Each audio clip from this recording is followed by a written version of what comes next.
Hi, my name is Gary O'Keeffe and I come from Abbeyleix in County Laois in Ireland, and I want to be the first Irishman to travel to all the countries in the world by any means, and my website is called oneeyeintheworld.com.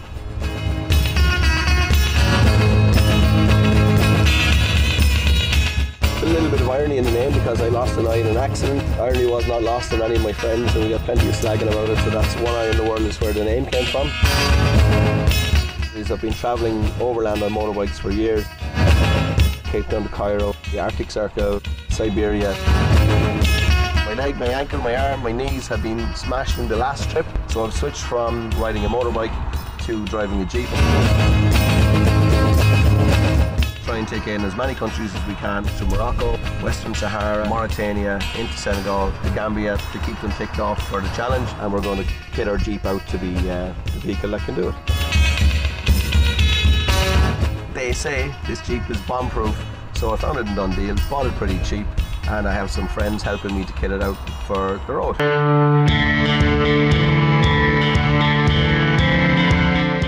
What will be the highlights of this is all the little events that happen, all the little incidents that you have, the triumphs, the disasters. That's what makes it addictive. As long as there's no Ebola, Al-Qaeda, whatever, but even if there is, we'll find a way through. The one thing that is absolutely critical for life is water. You'll survive for a long time with no food, but not for a long time with no water. I've only been scared maybe once. Northern Sudan, 55 degrees, drank all my water, eventually had a crash. When you get dehydrated, no sweat comes, you get white flashes in your eyes, your nose starts to bleed, and I was scared. A friend of mine back in Ireland had passed away the day before, a man called Pat Coffey, who was one of the inspirational forces in me kind of thinking differently. He was very patient. No matter what problem I came up with, he said, you know what, there's always a solution. Go away and find it.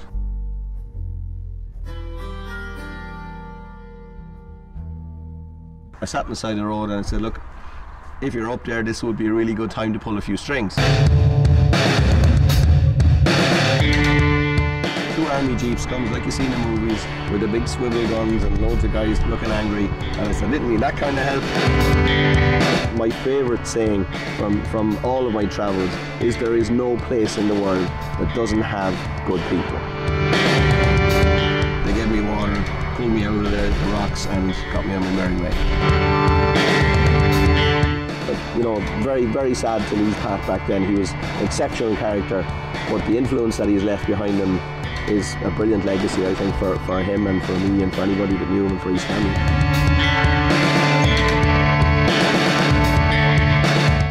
This trip will take like maybe 3 years, but it'll be in segments. So what I'm trying to show people is that you can do this easily because you'll always find somebody. You don't have to come back every time. Wherever you finish on a leg, just leave your vehicle there. Somebody will mind it for you if you're good to them.